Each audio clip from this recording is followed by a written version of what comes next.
Good morning, Kitchissippi. It is Sunday, May the 18th. This is a video version of the 437th Kitchissippi Weekly Ward Newsletter. There's lots more information about all the topics that we'll discuss in the weekly email newsletter, to which you can subscribe at kitchissippiward.ca.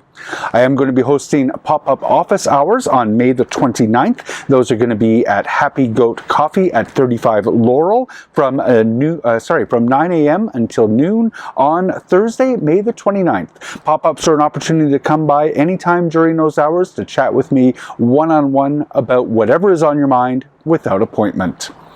The Committee of Adjustment, there's a couple of meetings that are coming up.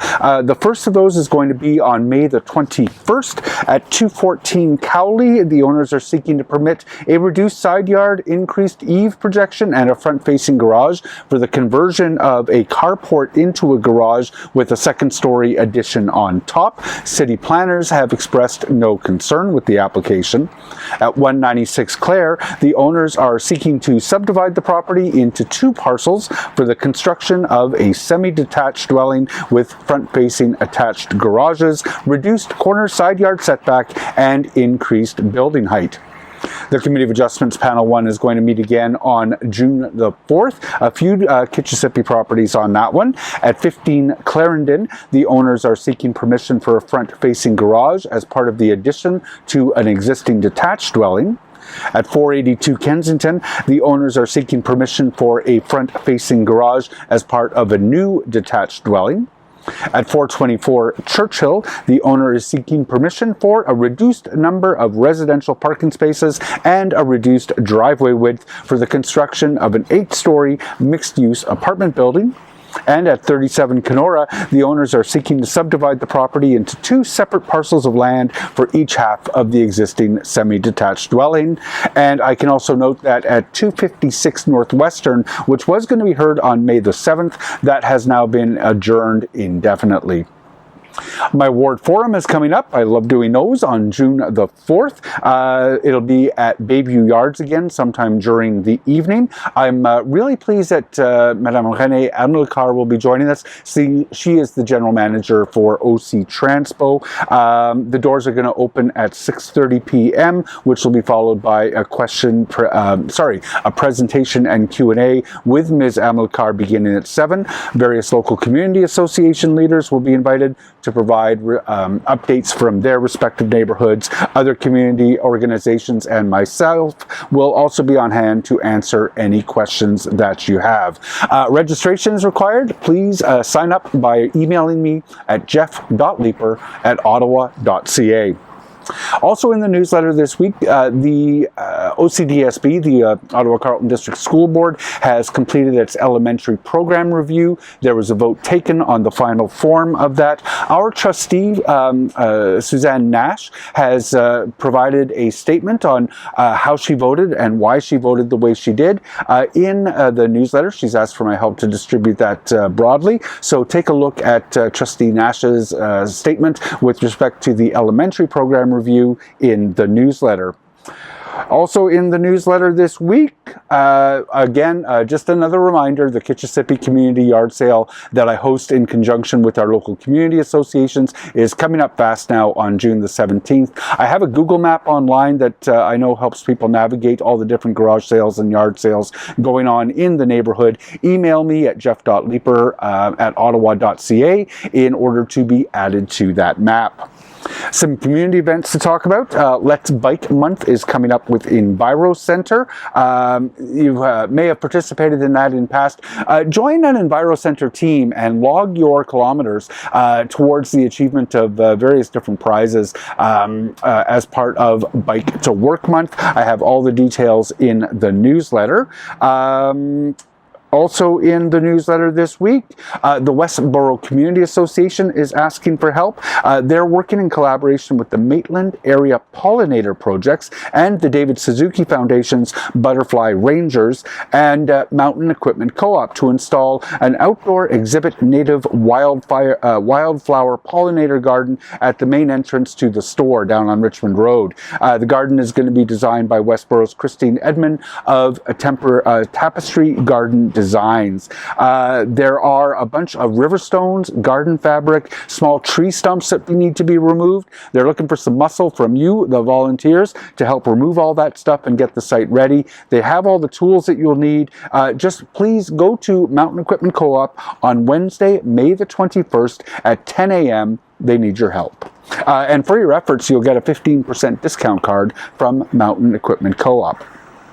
The Rosemount Public Library has got a new seed exchange that is coming up on Saturday, May the 24th from 2 until 4 p.m. I have a link in the newsletter about how you can participate in the Rosemount Library's seed exchange.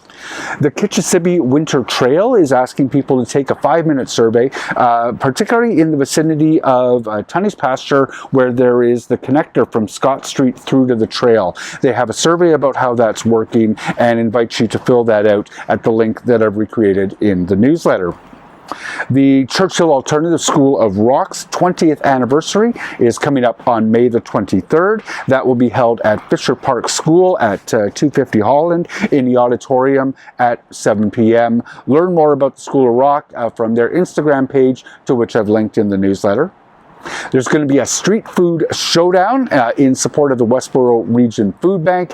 Sounds absolutely delicious. That will be on Saturday, May the 31st from 2 until 4 p.m. There are 10 restaurants participating. There will be 2 seatings, one at 2 p.m., one at 3 p.m. And the proceeds from the event will go to the Westboro Region School Bank.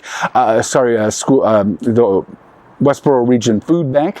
The decision about which is the best street food is going to be made by you last time. I was thrilled to be invited to be a judge at that absolutely delicious stew showdown a couple of months ago. But this time, you, the participants, will choose the winner. You can get your tickets through the link that I've provided in the newsletter, or visit the Westboro Village BIA, who are organizing the event. There's going to be a salsa workshop on May the 31st with Salsa Steve. That is being held in support of the Dalhousie Food Cupboard. You can learn how to salsa dance Saturday, May 31st from 7 until 9 p.m. at the Churchill Senior Center at the corner of Churchill and Richmond. The classes is a pay what you can. Get more information through the link in the newsletter.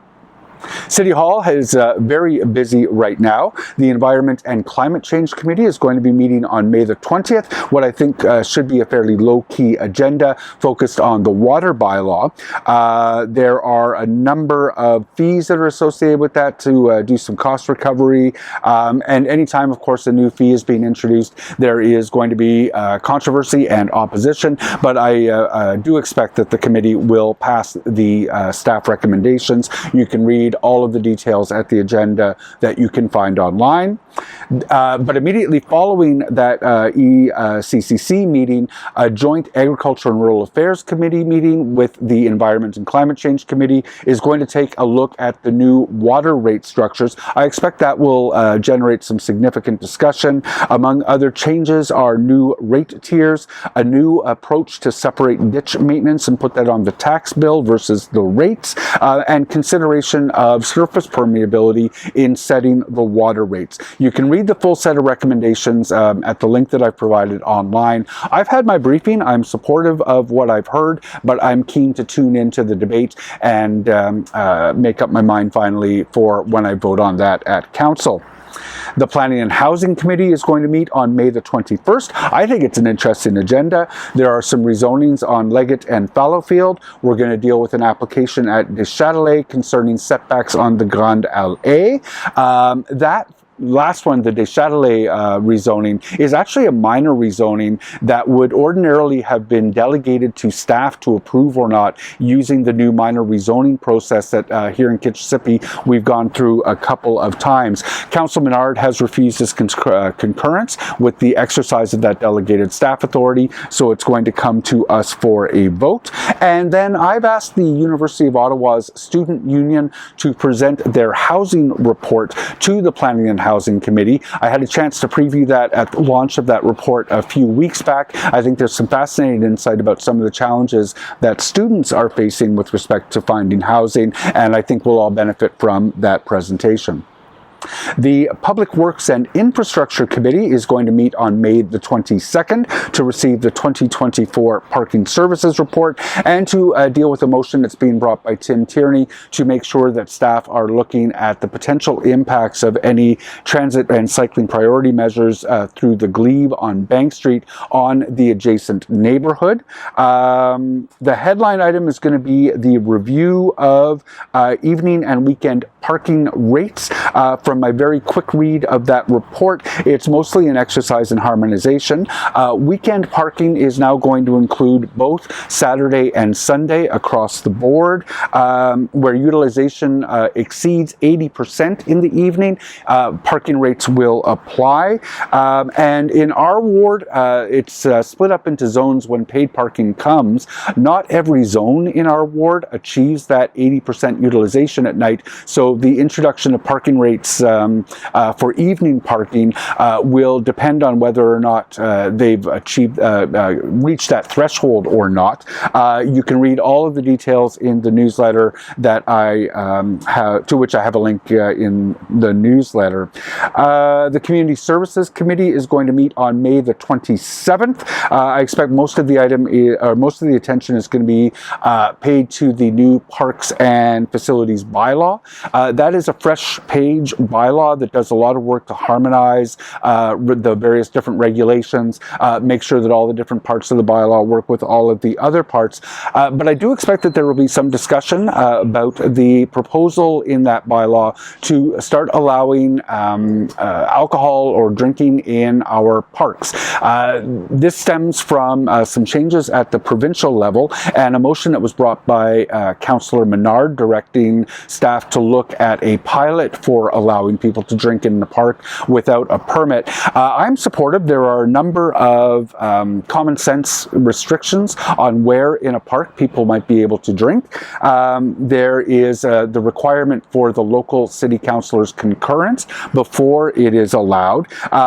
So I'm going to take a listen to the debate as it unfolds, but I did tell the CBC, I think a little over a year ago or so, that I am supportive of allowing people to enjoy a pop in the park.